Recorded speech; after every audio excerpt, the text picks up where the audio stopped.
Now, it's day 2 of the second presidential summit on gender-based violence and femicide. Emotions ran high yesterday as delegates demanded answers on what government is doing to end the scourge. The president admitted the national strategic plan is not being implemented effectively and citizens must hold government accountable to make sure it works. For more, reporter Silindelo Masekane joins me live from Gallagher Estate in Midrand. Silindelo, have proceedings indeed gotten underway?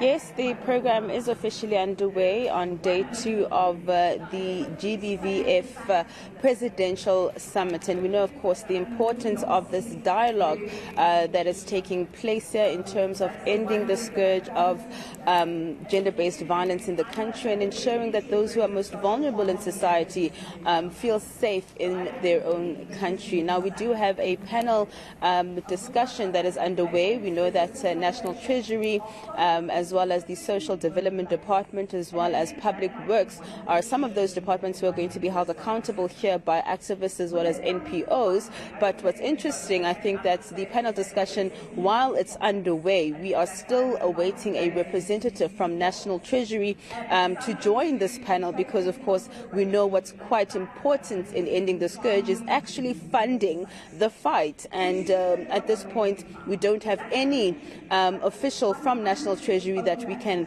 actually hold accountable, or those delegates here can hold accountable in terms of the lack of funding. But I think also what is going to be interesting to see are the outcomes in terms of how the summit is going to address issues that in particular affect children. And I'm joined by an honorable member of the Children's Parliament, that is Loyal Ratau. Thank you so much for your time this morning, young lady. Maybe then just take me through your impressions of the summit as somebody who represents children in the Children's Parliament. Very much. Thank you. I'm the ambassador from Mpumalanga, the newly elected one. And I think that my impression on the summit yesterday was that when the president was actually giving out his report from the last sitting of the summit, is that he actually agreed that they should be held accountable because it was pretty much clear that they did not do a fully follow-up or a full justice towards the gender-based violence and femicide that is carrying out in our country, and especially in the children's area, because it seems like the focus is very much being shifted to the women and we are forgetting about the girl child and the boy child. So I think that the president allowing them to be accountable is actually the first step for them to be shifted from their comfort zone of only focusing on the women and children and shifting their focus to also us as the children of South Africa. Okay, just maybe then take me through what your expectations are as children in this summit. Well, our expectations are that for the next summit, we feel that as children we need to be included from the first processes of the sitting of the summit so that we can also throw in our views and opinions, because yes, we agree that we are children, but we should not derail from the fact that we are the country and we cease to exist if we will always be closed down and pushed away and not being included in this conversation, because we are the victims. Each and every day there's a case of a child that's been kidnapped, there's a case of a child that's been raped, there's a case of a child that's been brutally killed, and there's a case of a child that is being abused in their home. So we refuse to be silenced. We want to be part of the conversation so that we can also try to push the agenda of children not allowing to be silenced, because we are silenced in our own homes where the femicide, the gender-based violence is taken in our homes, so that we as the children, we want to voice out and raise awareness to say, do not be quiet, do not be silenced, because it's our rights that are being violated. And I know there's an issue around the fact that you guys think it's unfair that this summit is taking place when there's the exams that actually began this week.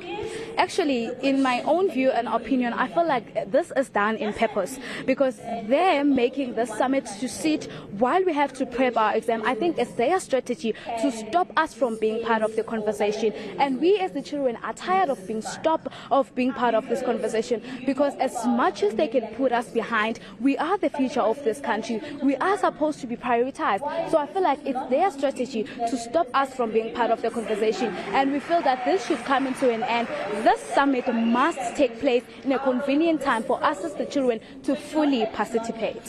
Maybe then lastly, Loyal, take me through your daily lived experiences as children and how you would like to see that change. What are the fears and anxieties that children are going through every single day?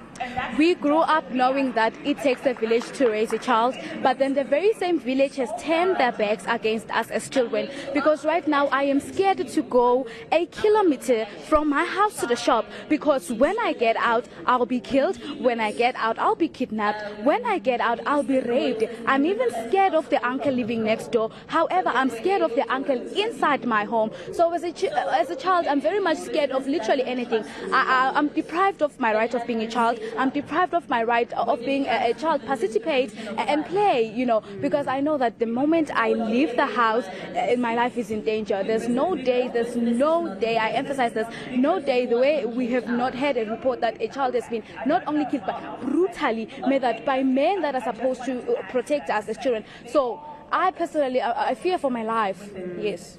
Thank you so much, Loyal. Thank you. All right, that is an honourable member of the Children's Parliament, also expressing the sentiments, of children and how they feel in this country, how they feel they've been sidelined, how they feel that this summit is not convenient and has not been held at a convenient time for them to be able to participate, saying that they feel that they are being purposefully excluded from the conversations taking around ending the scourge of gender-based violence, and as children, of course, being one of those that are most vulnerable in society, they feel that they should have been more included in terms of the program here at the summit. So, of course, as you can see behind me, the panel continues, and we still await to see if National Treasury will come on board to be held accountable.